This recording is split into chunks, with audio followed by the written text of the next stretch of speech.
옆에 바라보시면서 서로 간에 있어서 좀 축복해 줍시다. 당신을 축복합니다. 시작. 한 번 더 인사할까요?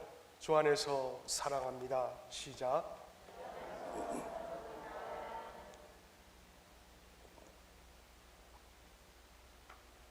오늘 저 로마서 8장 1절로부터 11절까지의 말씀을 통하여서 성령님을 모시고 사는 자의 유익, 성령님을 모시고 사는 자의 유익이라는 제목으로 이제 우리가 계속적으로 로마서의 말씀을 살펴보는 가운데 은혜를 나누기를 원합니다.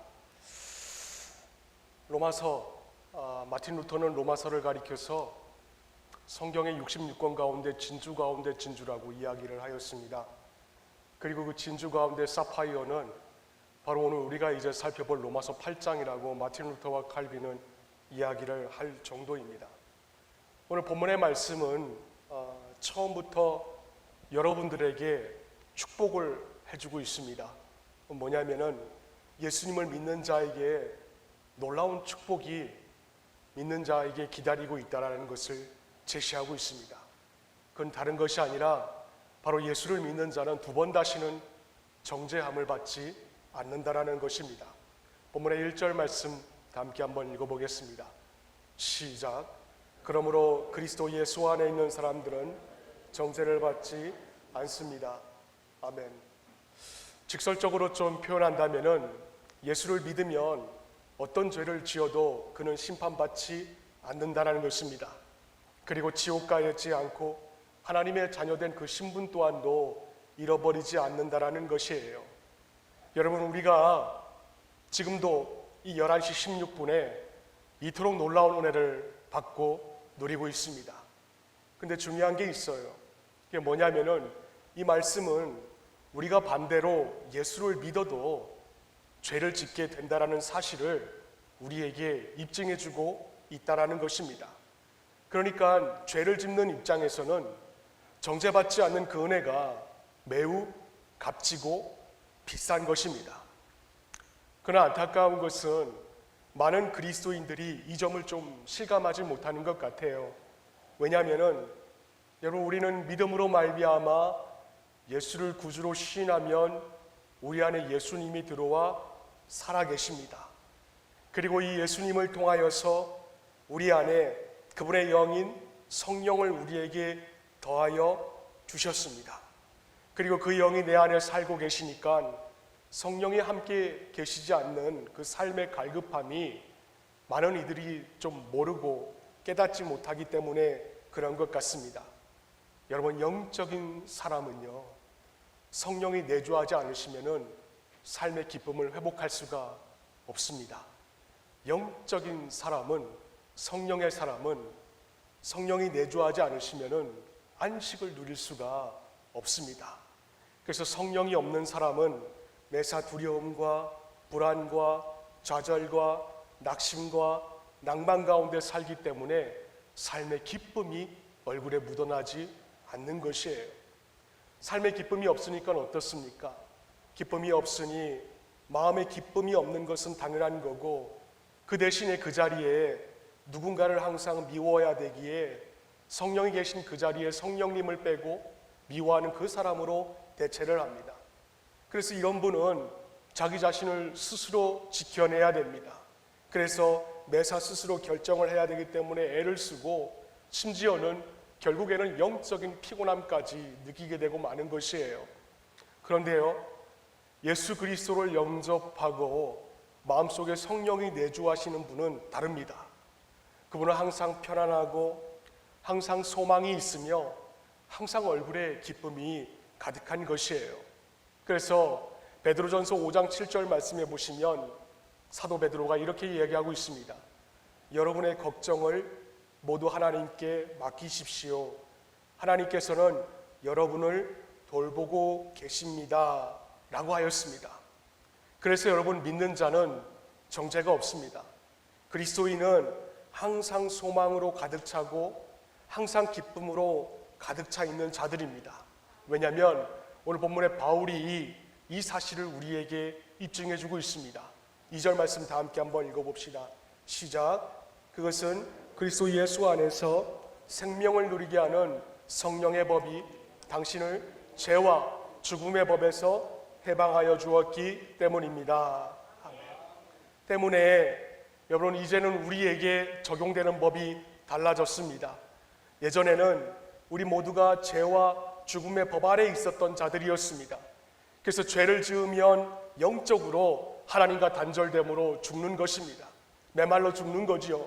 그러나 예수님을 믿음으로 이제는 그리스도 예수 안에서 생명을 누리게 되는 성령의 법이 우리에게 각자 적용되게 되었습니다.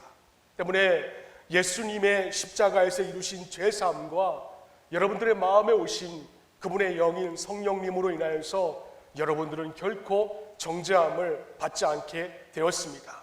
설사 우리에게 죄와 허물이 있더라도 우리는 회개함으로 인하여서 하나님은 우리를 결단코 버려두지 않으시는 분이십니다. 왜냐하면 우리 모두가 다 그분의 자녀가 되었기 때문에 그렇습니다. 그래서 15절 말씀에 바울은 이렇게 고백을 합니다. 여러분은 또다시 두려움에 빠뜨리는 종살이의 영을 받은 것이 아니라 자녀를 삼으시는 영을 받았습니다. 그래서 우리는 그 영으로 하나님을 아빠, 아버지라고 부릅니다 라고 하였습니다. 여러분, 세상의 어느 신이 믿는 자를 가리켜서 너희들은 나를 향하여서 아빠, 아버지라고 부르라고 그럽니까? 오직 예수님을 믿는 자들만이 하나님을 가리켜서 아빠, 아버지라고 부를 수 있는 특권이 생겼습니다. 구약에 율법을 주신 하나님의 뜻은 모든 사람들이 율법대로 살아서 모두가 다 의롭게 되는 것이었습니다. 그러나 율법으로는 도무지 인간이 의로워질 수가 없었습니다. 그래서 하나님은 예수 그리스도의 십자가에서 피 흘리심과 우리 안에 그분의 성령이 오심으로 인하여서 이제는 우리를 볼 때마다 우리 안에 계시는 예수님의 영인 성령님을 보시게 되었습니다.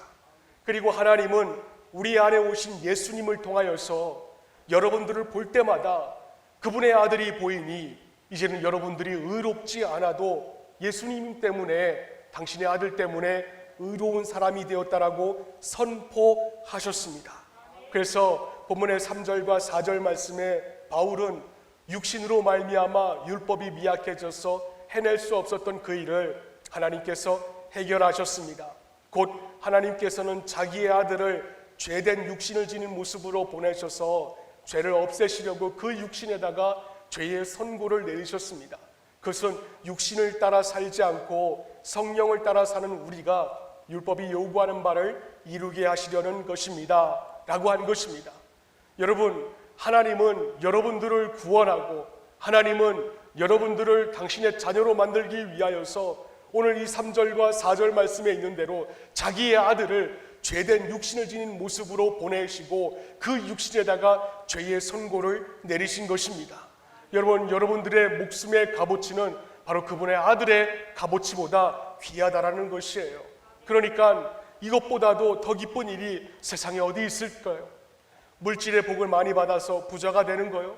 아니면은 명예의 복을 받아서 다른 사람보다 높은 자리에 앉는 것입니까? 그것도 아니면은 건강의 복을 받아서 일평생 무병장수하는 것이 여러분들의 복이 될 수가 있을까요? 물론 이 모든 것들도 하나님께서 주시는 귀중한 복입니다. 그러나 여러분께서 결단코 잊지 말아야 될 한 가지 명제가 있습니다. 그건 진리입니다. 뭐냐면은 우리의 가장 큰 기쁨은 돈도 아닙니다. 명예도 아닙니다. 우리가 가지고 있는 건강도 아닙니다.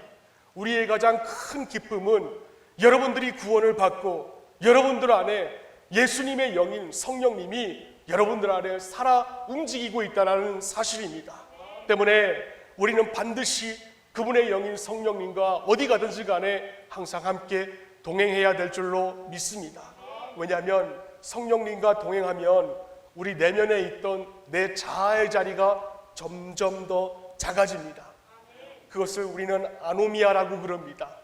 아노미아라는 헬라어는 자존심, 에고, 자기 의지, 자기 자아, 자기 법의 자리가 점점 작아지고 대신에 성령님의 자리가, 예수님의 자리가 내 안에서 점점 더 커지기에 예수님의 영인 성령님께서 여러분에게 부어주시는 삶의 기쁨이 얼굴에 회복되기 때문입니다.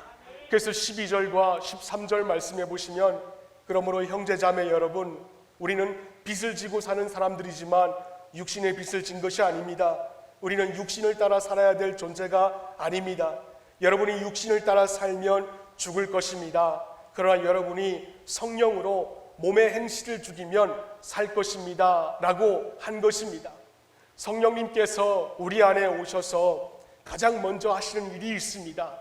그것이 뭐냐면은 우리의 마음에 있는 우리의 자아를 성령님께서 점점 더 죽이시는 것입니다.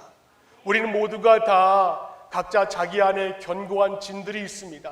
그 견고한 진들은 도저히 무너질 것 같아 보이지도 않고 난공불락의 여리고성보다도 더 견고한 진처럼 보일 때가 많이 있습니다. 그러나 성령님이 우리 안에 들어오시면은 성령님께서 점점 더 자리를 확보해 나가심으로 내 안에 있는 의지와 자기의 법이 무너져 가고 있는 것입니다. 여러분, 왜 그런 줄 아십니까? 성령님은 다름 아니라 바로 예수 그리스도의 영이기 때문에 그렇습니다. 그분의 영이 우리 인간 안에 들어오시면 먼저 우리 안에 있던 악한 양심, 아노미아와 자기가 법인 자들과 영적인 전쟁을 벌이게 됩니다. 그리고 이 전쟁을 하기 전에 먼저 주님께 자기의 법이 고발됩니다. 그래서 요한복음 16장 7절과 8절 말씀에 성령께서 우리 안에 오셔서 하시는 일들에 대하여서 예수님께서는 이와 같이 말씀하셨습니다. 그러나 내가 너희에게 진실을 말하는데 내가 떠나는 것이 너희에게 유익하다. 내가 떠나가지 않으면 보혜사가 너희에게 오시지 않을 것이다. 그러나 내가 가면 보혜사를 너희에게 보내주겠다. 그가 오시면 죄와 의와 심판에 대하여서 세상의 잘못을 깨우치실 것이다 라고 하였습니다. 그가 오시면, 성령께서 오시면 우리 안에 있는 죄와 의와 심판에 대하여서 잘못을 깨우칠 것이다 라고 하였습니다. 때문에 성령님께서 내 안에 오시면 가장 먼저 내 안에 있는 아노미아를 철저하게 무너뜨립니다. 그리고 자기의 법은 점점 자리가 줄어들고 대신에 생명 대신 예수의 법으로 점점 채워주시고 난 다음부터는 성령님의 자리가 점점 더 커지게 되는 것입니다. 그러나 우리는 때로 바울과 같이 예수의 마음을 가집니다. 그러면서도 선한 양심과 또 악한 마음을 가질 때가 참 많이 있습니다. 그래서 성령님이 하시는 두 번째 일이 이제 우리 안에 들어오시면은 악한 양심과 죄에 대하여서 민감한 반응을 가지게 만드는 것입니다. 어떻게 이것을 증거할 수가 있겠습니까? 사도행전 2장의 말씀에 보시면 오순절에 베드로가 성령이 충만하였습니다. 그래서 베드로가 성령이 충만하여서 예수 그리스도의 십자가와 부활을 안 믿는 자들에게 모두 증거하였습니다. 그러자 성령님께서 그 자리에 모인 모든 사람들에게 찾아오셨습니다. 여러분, 그런데 그때 바로 어떤 일이 벌어졌습니까? 사도행전 2장 37절 말씀에 보시면 사람들이 이 말을 듣고 마음이 찔려서 형제들이여 우리가 앞으로 어떻게 하면 좋겠습니까? 라고 하며 베드로와 다른 사도들에게 말하였다라고 하였습니다. 사람들이 이 말을 듣고 마음에 찔려서 형제들이여 내가 어떻게 하면 좋겠습니까? 즉 성령님께서 그들의 마음에 오시자마자 그들은 자신들 안에 있는 그 아노미아를 깨닫게 된 것입니다. 철저하게 지금까지 살아왔던 자기의 법과 자기의 의지와 자기의 에고를 깨닫게 된 것입니다. 그러자 성령님을 통하여서 마음이 찔려서 베드로와 사도들을 붙잡고 어떻게 하면 좋겠는지 물으면서 근심하고 염려하는 것입니다. 때문에 성령님이 여러분들의 마음에 오시면 자신의 아노미아에 대해서 깨닫게 되고 그 깨달음이 여러분들을 회개의 자리로 이끌어서 베드로와 사도들을 붙잡고 어떻게 하면 좋을지 묻게 되는 것입니다. 그래서 에베소서 6장의 말씀에 보시면 하나님의 전신갑주를 그 중에서도 성령의 검, 곧 하나님의 말씀을 가지라라는 말씀이 등장합니다. 그런데 우리는 보통 이 말씀에 나오는 검을 일반적으로 생각하기에 악한 마귀와 싸우는 영적인 무기라고 해석을 합니다. 맞습니다. 칼빈도 그렇게 주해를 하였습니다. 그러나 동시에 여러분이 성령의 검은 병든 부분을 수술하는 수술용 칼도 될 수가 있는 것입니다. 그래서 하나님은 하나님의 말씀이 선포되는 곳곳마다 선포되는 현장마다 성령의 검으로 우리의 병든 부분부터 수술하시고 치유하시는 것입니다. 여러분, 성령님을 모시고 사는 사람이 항상 절망할 수 있을까요? 여러분, 성령님을 내 안에 예수와 함께 사는 분들이 항상 불안해할 수가 있을까요? 성령님을 모시고 사는 사람이 항상 염려하고 근심하며 낭만 가운데, 낙심 가운데 살면서 남을 향한 분노로 가득한 삶을 살 수가 있을까요? 절대로 그렇지 않습니다. 성령님을 모시고 사는 사람은 절망이 아닌 소망을 가지게 됩니다. 성령님을 모시고 사는 사람은 슬픔이 아닌 기쁨을 회복하며 불안이 아닌 믿음을, 염려 대신에 희락을 표현할 수 있는 자가 바로 성령님을 모시고 사는 자의 모습입니다. 때문에 여러분들과 저에게 필요한 것은 이 믿음을 가지고 우리 안에 있는 자기의 죄를 이겨내고 성령님의 자리를 점점 더 확장해 나가는 것이 중요한 것입니다. 마찬가지입니다. 우리가 비록 죄된 육신을 가지고 살지만 우리 안에 성령 하나님께서 우리와 함께 하시면 더 이상 우리는 죄의 종로로 타지가 않습니다. 그리고 정죄받지 않는 은혜 가운데 우리 모두는 살게 되는 것입니다. 비록 우리가 오늘 이렇게 주일 예배를 드리고 월요일과 화요일과 수요일과 목요일, 금요일, 토요일 일상생활 가운데 또 죄의 모습을 갖출 때마다 우리는 포기하지 않고 절망하지 않고 낙심하지 않는다면 우리는 선한 양심으로 회복이 될 줄로 믿습니다. 왜냐하면 우리 안에 살아계시는 성령님께서 여러분들을 일거수일투족 도와주시고 계시고 있기 때문에 그렇습니다. 그런 분은 삶에서 얼굴 가운데 항상 기쁨이 충만할 수밖에는 없습니다. 지난 수요일에도 말씀드렸습니다. 여러분이 얼마나 대단한 사람인 줄로 여러분 아십니까? 여러분, 왜 10월 17일 날 이 귀한 오전 11시 31분에 여러분들 이 150평 되는 이 예배당에 나와서 앉아 계십니까? 그것은 딱 하나, 하나님의 말씀이 믿어지기 때문에 이 자리에 앉아 있는 것입니다. 사도행전 17장에 등장하고 있는 아테네의 철학 박사들도 그리고 예수를 믿지 못하였습니다. 당시의 철학 박사들은 두 파였습니다. 한 파는 쾌락주의였던 에피쿠로스 학파였고 한 파는 금욕주의였던 스토아 학파 철학자들이었습니다. 그런데 그런 철학자들과 세상의 그 어떤 박사들도 어떻게 신이 인간이 될 수가 있는가, 어떻게 죽은 지 3일이나 지난 시체가 부활할 수 있단 말인가 하면서 아무리 박사라 그래도 하나님의 말씀을 믿지 못하였습니다. 그런데 중요한 것은 여러분들은 이 자리에 앉아 있다라는 것입니다. 이 귀중한 시간에 그 말씀이 믿어지고 성령님께서 여러분들 안에 계셔서 여러분들의 의지를 움직여 주셨기 때문에 지금 이 150평짜리 예배당 안에 앉아 있는 것입니다. 그렇게 유식하고 그렇게 당대의 싱크탱크였던 자들이 에피쿠로스 학파나 스토아 학파의 철학 박사들도 믿지 못했던 그 예수님을 여러분들은 믿고 계시고 하나님을 아빠, 아버지라 부르면서 그 하나님을 마음속에 영접하시고 그리고 여러분들은 그 박사들보다도 더 대단한 사람인 것입니다. 그러니까 이보다 더 큰 은혜가 있을 수가 없는 것입니다. 그런데 때로 이런 놀라운 은혜를 받고 있는데도 성령님이 우리 안에 오신 것을 모른 채 무감각하게 살아가는 분들이 계십니다. 그 결과 그분들은 자신을 무섭게 정죄합니다. 나 같은 것은 살 필요도 없어. 난 어디에도 동화될 수 없는 존재야. 내 인생은 여기가 끝이야. 더 이상 갈 곳이 없어. 이렇게 자신의 존재를 무가치하게 만들어버립니다.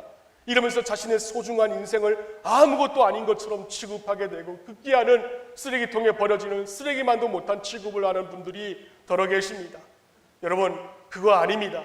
분명한 한 가지 사실은 마음 안에 계신 성령님을 의지하는 사람은 절대 자신의 가치가 예수님의 목숨의 가치라는 것을 인정하면서 살아가는 자들입니다. 하나님께서는 그리스도 안에 있는 자를 정죄하지 않으십니다. 하지만 자신의 의지와 자기의 법을 계속적으로 용납하시는 분은 하나님께서 아니라고 말씀하십니다. 성령님을 마음에 모시면서도 여전히 자기의 자아를 고집한다면은 여러분 안타깝지만 그분에게는 징계가 따를 수밖에 없는 것입니다. 그럼 그 징계가 무엇일까요? 구원받은 은혜의 감격이 사라집니다. 그 징계는 구원받은 은혜의 감격이 사라지니까 얼굴 안에 기쁨이 없게 되는 것입니다. 그래서 데살로니가전서 5장 16절 말씀에 바울은 항상 기뻐하십시오 라고 말했는데 이게 안 되는 것입니다. 데살로니가전서 5장 17절 말씀에 끊임없이 기도하십시오 라고 했는데 이것도 안 되는 것입니다. 그리고 마지막으로 데살로니가전서 5장 18절 말씀에 모든 일에 감사하십시오. 이것이 그리스도 예수 안에서 여러분들에게 바라시는 단 그분의 하나님의 뜻입니다 라고 하였는데 이 또한도 안 되는 것입니다. 때문에 하나님의 징계를 받고 있는 자는 하나님이 여러분들에게 바라시는 항상 기뻐하는 것, 항상 웃음이 넘치는 것이 안 되는 것이에요. 그러나 성령님께서 여러분들 안에 살아계시면 여러분은 육신 안에 있지 않고 성령 안에 있는 자들입니다. 그래서 오늘 본문의 9절 말씀해 보시면 바울이 이렇게 증거하고 있습니다. 그러나 하나님의 영이 여러분 안에 살아계시면 여러분은 육신 안에 있지 않고 성령 안에 있습니다. 누구든지 그리스도의 영이 없으면 그리스도의 사람이 아닙니다 라고 하였습니다. 때문에 구원받은 사람이란 그 사람의 마음 안에 그분의 영인 성령님이 우리와 함께 내주하여 주시고 거주하여 주시고 함께 걸어간다는 것을 의미하고 있는 것입니다. 자, 그렇다면은 우리가 이것을 어떻게 알 수가 있을까요? 어떻게 내가 성령님과 함께 동행하는지 그것을 어떻게 알 수가 있겠습니까? 두 가지로 알 수가 있습니다. 하나는 성령님이 주시는 생각으로 자신의 생각이 변화가 되는 자들입니다. 두 번째로는 성령이 주시는 생각으로 관계가 깨진 공동체에 들어가서 성령의 열매를 재창조하게 만드는 자입니다. 첫 번째, 우리가 어떻게 성령 안에 살고 있는 자를 알 수가 있는가? 첫 번째는 생각이 변화된 자이다. 6절 말씀 다 함께 한번 읽어봅시다. 시작.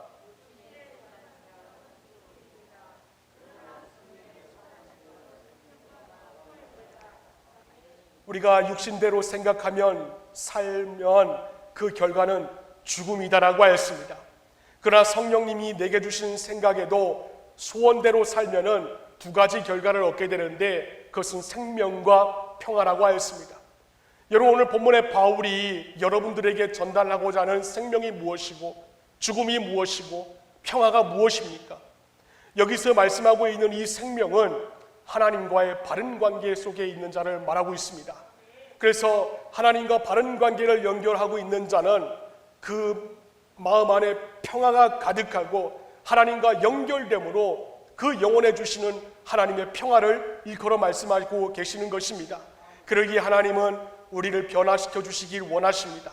그래서 가장 먼저 우리의 생각을 하나님의 생각으로 바꿔주십니다.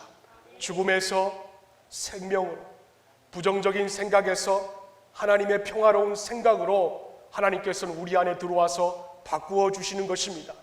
여러분, 성령님이 여러분에게 오시면 여러분들 안에 놀라운 생각의 변화가 일어난다는 것을 여러분 믿으십니까? 바울은 똑같은 말씀을 빌립보서 2장 13절 말씀에 보시면 이렇게 얘기하고 있습니다. 하나님은 여러분 안에서 활동하십니다 라고 하였습니다. 활동하시는 하나님께서 여러분들의 생각을 바꿔주시고, 그리고 여러분들의 생각을 바꿔주심으로 인하여서 여러분들의 삶에 일거수일투족 역사하여 주시고 우리 안에서 함께해 주심으로 영적인 공격 가운데서 능히 보호받을 수가 있는 것입니다.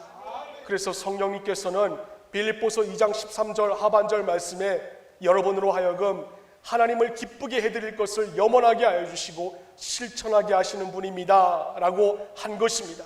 때문에 성령님이 여러분 안에 계신다면은 그 성령님은 여러분들의 모습을 통하여서 하나님이 기뻐하시는 뜻에 대한 생각만 심어주실 뿐만이 아니라 여러분들로 하여금 하나님이 기뻐하시는 행동을 하게 만드시는 분이십니다.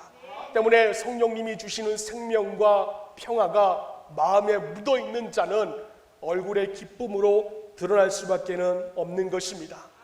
그리고 다음으로 하나님이 주시는 생명과 평화로운 마음을 가졌다면 이제 하나님은 움직이라고 재촉을 하고 있습니다.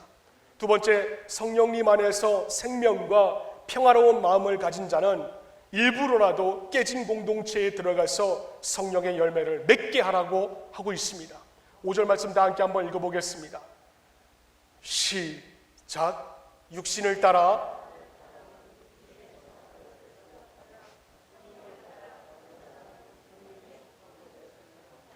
아멘. 여러분 5절 말씀에서 바울이 여러분들에게 전달하려고 하는 육신을 따라 사는 사람은 어떤 사람입니까?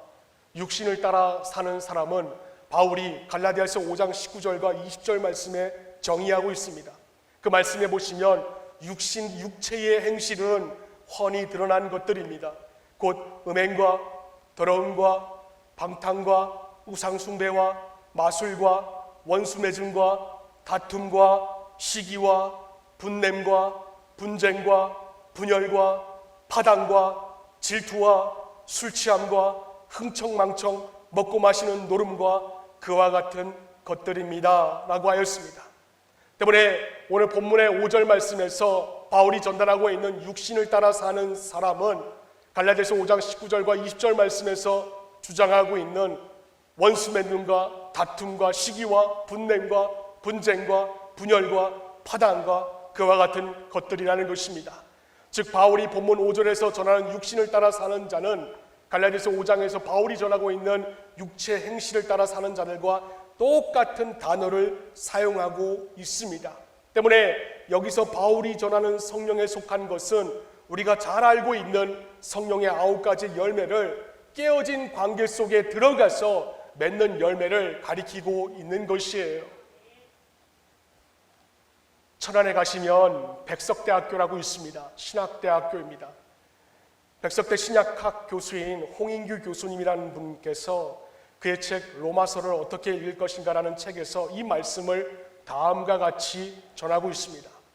이제 홍인규 교수님의 말입니다.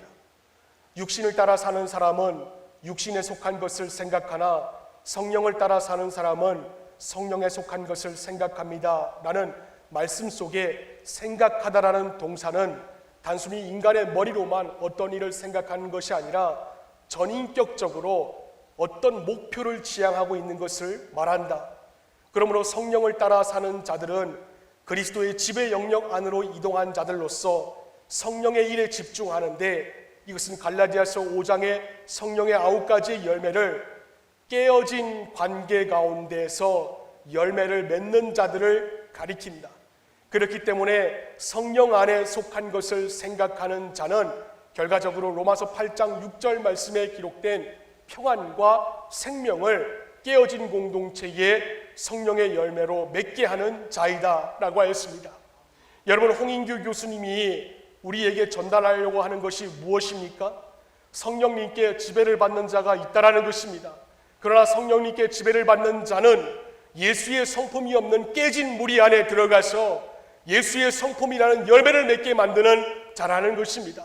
한마디로 성령과 함께 동행하는 자는 깨진 공동체 안에 들어가서 하나님과 바른 관계를 만들 수 있는 피스메이커가 되라는 것이에요. 기쁨이 없고 불평만 가득하고 불만이 가득한 무리 안에 여러분들이 일부러라도 들어가서 같이 동조되는 것이 아니라 여러분들을 통하여서 예수님의 성품인 기쁨을 무리 속에서 재창조되게 만들어 평안과 생명이 있는 무리로 만드는 자, 바로 이런 자들이 성령님과 함께 동행하는 자들이라는 증거입니다. 때문에 성령을 따라 사는 사람은 항상 부정적인 관계 속에 들어가서 어떤 하나님과의 바른 관계를 재창조하는가, 그것을 보면은 성령을 따라 사는 자인지 아닌지를 알 수가 있는 것입니다. 그렇다면 여러분은 어떻게 삶을 살고 있습니까?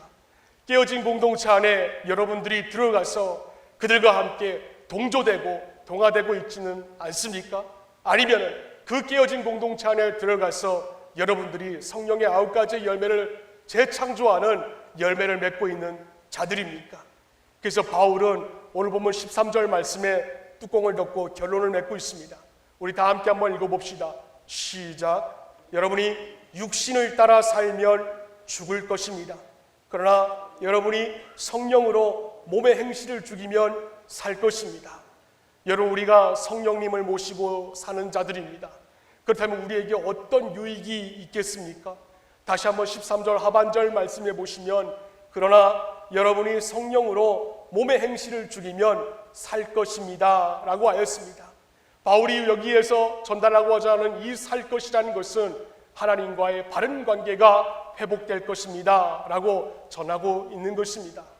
팀 한셀이라는 자가 저술한 열정, 성공, 리더십이라는 책에서 10년 만에 만난 자신의 친구 이야기를 한 것이 있어가지고 제 마음에 감동이 다가와서 여러분들에게 오늘 이 설교 본문과 일치하여 전달하고자 합니다. 이 팀 한셀이라는 자의 친구는 성실한 그리스도인이기는 했지만 10년 전과 다르게 놀랍게 변하고 있었답니다.